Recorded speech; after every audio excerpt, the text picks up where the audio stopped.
नमस्कार दोस्तों, हमारी आज की कहानी है पिता का बंटवारा। घनश्याम जी चुपचाप बैठे हुए बड़ी बहू सोनिया की बातों को सुनते जा रहे थे। लग रहा था कि किसी भी समय वो अपना धीरज खो बैठेंगे, पर किसी तरह उन्होंने अपने आप को काबू में रखा हुआ था। सोनिया थी कि अनवरत बोलते ही जा रही थी। बात बस इतनी सी थी कि पिछले 3-4 दिन से घनश्याम जी के दांतों में कष्ट हो रहा था, दर्द से बेहाल थे।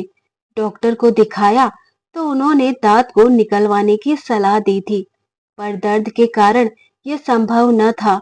अतः डॉक्टर ने दर्द कम करने की दवा दी थी और कहा था कि दर्द खत्म हो जाए तभी दांत निकाला जाएगा।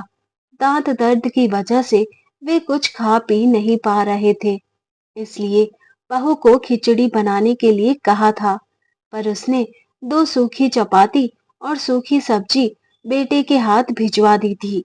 घनश्याम जी ने थाली को हाथ भी नहीं लगाया और अब बहू सोनिया जोर जोर से चिल्ला चिल्ला कर बोल रही थी कि जब खाना खाना ही नहीं होता तो पहले से ही बता दिया करो। कितना भी करो, इनके नखरे खत्म नहीं होते।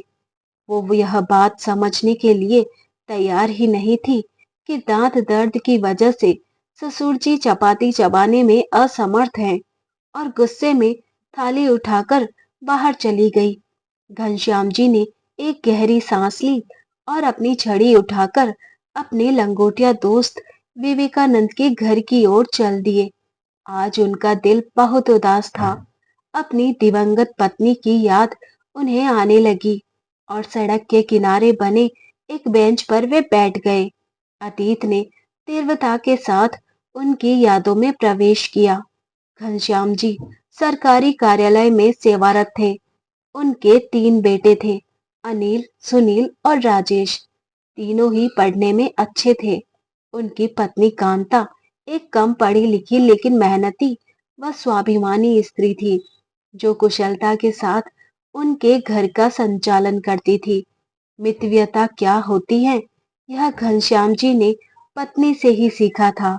इसलिए महीने के अंत में अपनी पूरी पगार वो पत्नी के हाथों में सौंप देते थे और खुद निश्चिंत हो जाते थे। घर के मामलों में वे कभी भी नहीं बोलते थे, पर पत्नी को जब भी उनकी सलाह की जरूरत होती तो वे हरदम उसके साथ होते थे। समय के साथ उनकी उन्नति होती गई और बच्चे भी अच्छी शिक्षा प्राप्त कर चुके थे। अपने जीवन काल में उनकी पत्नी ने एक जो सबसे अच्छा काम किया था, वो था मकान बनवाना। शहर की एक अच्छी सी कॉलोनी में उसने अपने सपनों का संसार बसाया था। घनश्याम जी ने ऑफिस से लोन लेकर, कुछ दोस्तों से मदद लेकर पत्नी के इस सपने को पूरा किया। पहले मकान एक मंजिला था, पर जब बच्चे बड़े हो गए तो घनश्याम जी ने हिम्मत करके मकान की 2 मंजिलें और भी बनवा दी। उनके तीनों बेटों की शादी हो गई थी और तीनों बेटों के दो दो बच्चे भी हो गए थे। और अब घनश्याम जी अपने छोटे बेटे के साथ निचली मंजिल पर रहते थे। अनिल व सुनील दूसरी और तीसरी मंजिल पर रहते थे। रसोइया सबकी अलग अलग थी। बस त्योहार वाले दिन सब एक जगह इकट्ठे होकर त्योहार मनाते थे। मुंह से तो कोई कुछ नहीं कहता था, पर राजेश की पत्नी को बहुत तकलीफ होती थी कि सारा काम मुझे ही करना पड़ता है। दोनों भाभियां बस हाथ हिलाने के लिए आ जाती हैं। उधर दोनों का कहना था कि भाई, रसोई तो तुम्हारी है, तो जिम्मेदारी भी तुम्हारी है।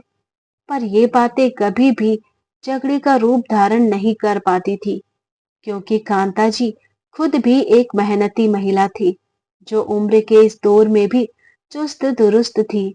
सारा दिन कुछ न कुछ करते रहना उनकी आदत थी। इसी कारण काम को लेकर बहुएं ही उन पर निर्भर थी। घनश्याम जी जब भी अपनी पत्नी के साथ बैठते थे तो कहते थे कि अब हमें किसी प्रकार की चिंता नहीं है। पेंशन तो आएगी ही, बस आराम से गुजारा हो जाएगा। जवानी में जो सपने मैंने तुम्हारे पूरे नहीं कर पाया, वो अब करूंगा। और पत्नी हल्के से मुस्कुराकर अपनी सहमति प्रकट कर देती थी। पर घनश्याम जी का ये सपना कभी पूरा नहीं हो पाया और एक दिन पत्नी उन्हें अचानक छोड़कर हमेशा के लिए चली गई। घनश्याम जी के तो जैसे दुनिया ही उजड़ गई। पर होनी को कौन टाल सकता था। जिस पत्नी ने इतने यत्न से मकान की नींव बनाई थी, उसमें अब दरारें पड़नी शुरू हो गई थी। हालात इतने बदल गए थे कि त्योहार के समय एक दूसरे को बधाई देने में भी सबको कष्ट होने लगा था। सब अपनी अपनी गृहस्थी में मस्त हो गए थे। एक अकेले घनश्याम जी ही रह गए थे जो सब कुछ समझ रहे थे, पर उम्र के इस दौर में अपने आप को असहाय सा महसूस करने लगे थे। 2 दिन पहले ही वो जब अचानक घर में घुसे तो उन्हें बेटों व बहुओं की आवाज सुनाई दी। कौतूहलवश वे चुपचाप खड़े हो गए और उनके दुख का ठिकाना ना रहा जब उन्होंने सुना कि तीनों बेटों ने उन्हें 2-2 महीनों के लिए बांट लिया है। छोटी बहू को शिकायत थी कि जब मकान में सबका बराबर का हिस्सा है, तो पिताजी की सेवा में भी सबका बराबर का हिस्सा होना चाहिए। मैं भी थोड़ा आजाद रहना चाहती हूँ, जो पिताजी के कारण संभव नहीं हो पा रहा। तकलीफ तो सबको हो ही गई थी, पर कोई चारा ना था और अब घनश्याम जी 3 हिस्सों में बंट गए थे। जिंदगी यूं ही चलती जा रही थी। 2 महीने कभी एक बेटे के पास, फिर दूसरे और फिर तीसरे के पास। मुसीबत तो तब आती थी जब कभी महीने के अंत में यदि उनकी तबीयत खराब हो जाती तो इलाज यह सोचकर नहीं कराया जाता था कि अब 2-4 दिन के बाद दूसरे बेटे के पास तो जाना ही है, वो ही इलाज करा देगा। आज घनश्याम जी के सब्र का बांध टूट गया था। 2 दिन पहले ही उन्होंने दांत निकलवाया था। उनका दिल कुछ मीठा, कुछ गरम, कुछ नरम खाने को हो रहा था। उन्होंने अपनी मंझली बहू को हलवा बनाने के लिए कहा और अलका का जवाब था कि मैं अभी खाली नहीं हूँ। आपको और कुछ तो सूझता नहीं है, इस उम्र में भी खाने की पड़ी है। 2 दिन के बाद मोना छोटी बहू के पास जाएंगे तो वही खा लेना। मैं किट्टी पार्टी के लिए लेट हो रही हूँ। और घनश्याम जी के सब्र का पैमाना छलक गया। आज तक वो अपने बेटे बहुओं की सब ज्यादतियां बर्दाश्त कर रहे थे, पर आज तो हद हो गई। आंखें आंसुओं से भर गई और विवेकानंद जी के घर चल दिए।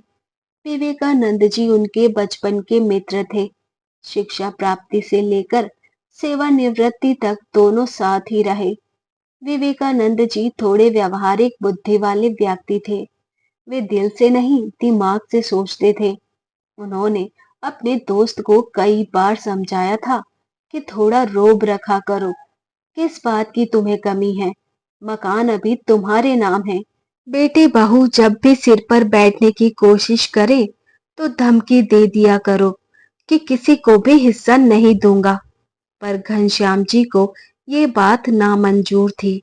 उनका कहना था कि जब मकान बनवाया ही बच्चों के लिए है तो ऐसा सोचना किस लिए।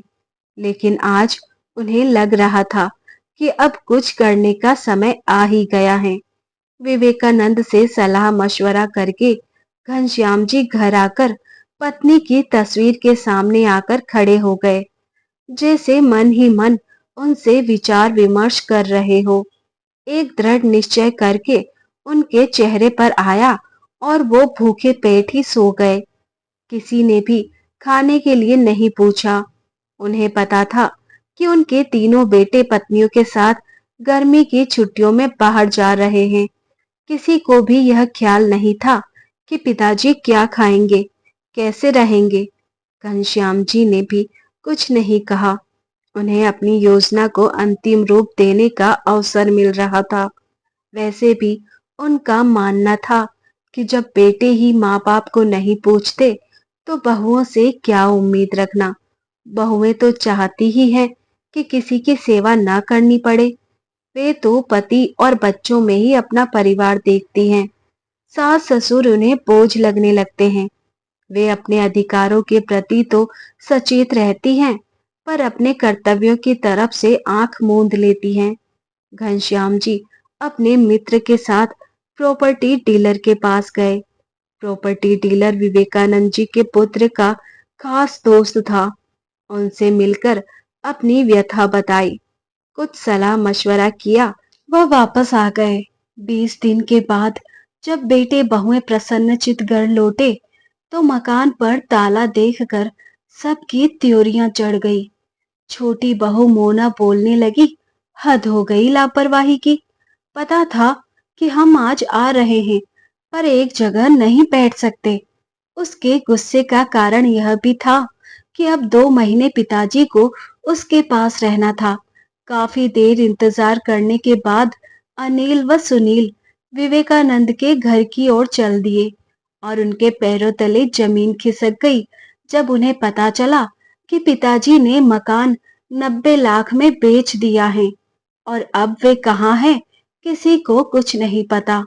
तीनों परिवारों को समझ नहीं आ रहा था कि ये सब क्या हो गया है।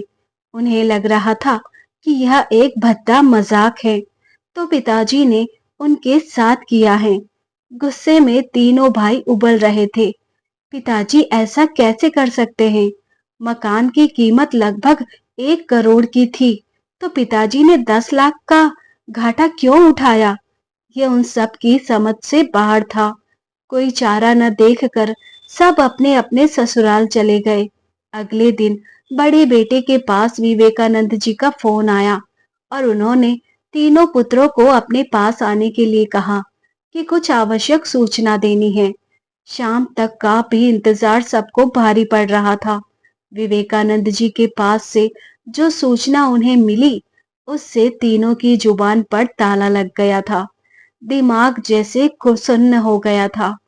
सोचने समझने की शक्ति ने जैसे साथ ही छोड़ दिया। विवेकानंद जी के अनुसार घनश्याम जी हरिद्वार चले गए हैं और उन्होंने वहां पर एक घर ले लिया है और अब वहीं रहेंगे।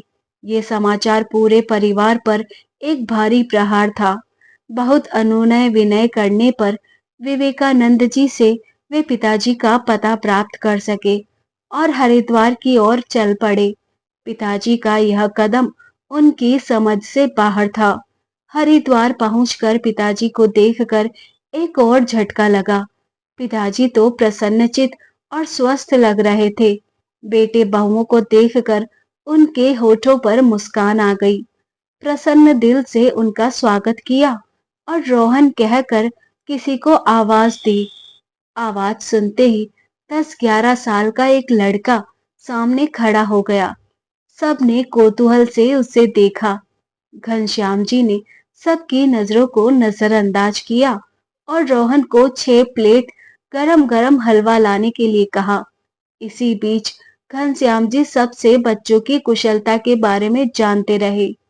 बेटे एक दूसरे की तरफ देख रहे थे कि कौन पहल करे, पर किसी की हिम्मत नहीं हो पा रही थी कुछ पूछने की। इतने में रोहन एक ट्रे में 6 प्लेट लेकर आ गया और सबको एक एक प्लेट पकड़ा दी। किसी ने सभी प्लेट को हाथ नहीं लगाया।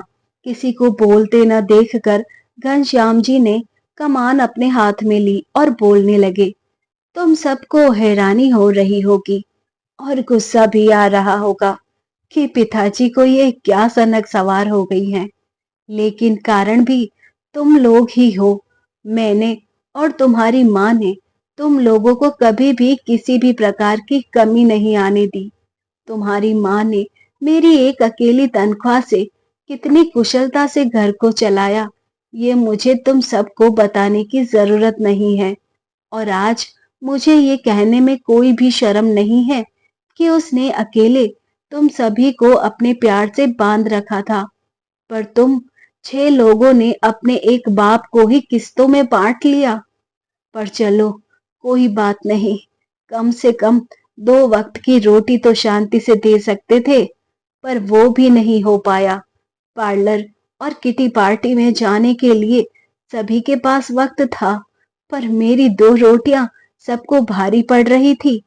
तुम सभी को अच्छी तरह से मालूम था कि जिसके पास भी मैं रहता था अपनी पेंशन वही खर्च करता था, लेकिन मेरी दवाई के लिए किसी के पास पैसे नहीं होते थे। तुम सबको अपने अधिकार पता थे, पर इस बूढ़े के प्रति तुम्हारे कुछ कर्तव्य भी हैं, यह तुम में से किसी को भी याद नहीं रहा।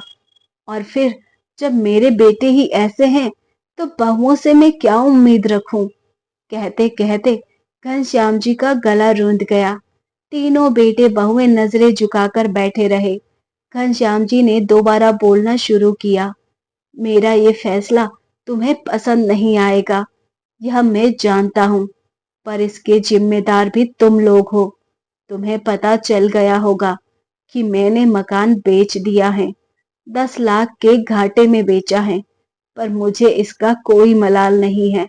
5-5 लाख मैंने अपने पोते पोतियों के नाम से फिक्स्ड डिपॉजिट करा दिए हैं, जो उनके बड़े होने पर उन्हें ही मिलेंगे। मैंने यह घर खरीद लिया है, 2 कमरा, किचन, बाथरूम, टॉयलेट, सभी सुविधाएं हैं। उनमें जो कमी थी वो मैंने जुटा ली है। मैंने इसके लिए आश्रम को 15 लाख रुपए दे दिए हैं। मेरे मरने के बाद यह घर आश्रम की संपत्ति हो जाएगा। अभी अभी जिस लड़के को तुमने देखा है, वो एक अनाथ लड़का है, जो अब मेरे साथ रहता है। मैंने एक स्कूल में उसका नाम लिखवा दिया है, पढ़ता भी है और मेरी सेवा भी करता है। 2 लाख रुपए मैंने इसके नाम से भी जमा करा दिए हैं। बाकी जो बचा, कितना बचा उसका हिसाब तुम लगा लो। मैंने बैंक में जमा करा दिए हैं। बैंक से जो इंटरेस्ट आएगा और मेरी पेंशन से मेरा और रोहन का खर्च आराम से चल जाएगा।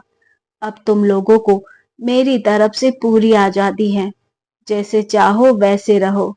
यह सब कहकर घनश्याम जी चुप हो गए और आराम कुर्सी पर बैठकर अपनी आंखें बंद कर ली। तीनों बेटे बहुओं को समझ नहीं आ रहा कि पिताजी की इन बातों पर अपनी क्या प्रतिक्रिया प्रकट करें, और सामने पड़ी हलवे की प्लेट को देखकर अलका सोच रही थी कि एक प्लेट हलवे की कितनी बड़ी कीमत सबको चुकानी पड़ गई। दोस्तों, कहानी आपको अच्छी लगे तो चैनल को सब्सक्राइब, वीडियो को लाइक करें। मिलते हैं एक नई कहानी के साथ। तब तक आप अपना ख्याल रखिए और वीडियो को हाइप करना ना भूलें। अपने फैमिली के साथ जरूर शेयर कीजिए। Thanks for watching.